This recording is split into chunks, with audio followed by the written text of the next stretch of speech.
Hi guys, welcome to Glitch Guru. In this video, we'll show you how to completely uninstall Microsoft Edge from your Windows 11 PC. So for this, you don't need to waste your time running any commands or editing registry files.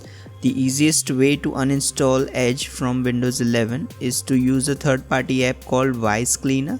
You can download it using the link in the description. Once you have downloaded it, open the app. Now in here, you will need to go to this Desktop Apps tab. Now here you should see Microsoft Edge. As you can see, I have currently Edge installed on my Windows 11 PC. To uninstall it, you will need to select this force uninstall option here. Now click on yes. Once the program has detected all the files, simply click on this remove button here.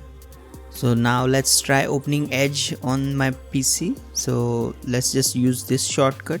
So as you can see, it says can't open this item, may have been deleted. So you can click on yes to remove the shortcut from here as well.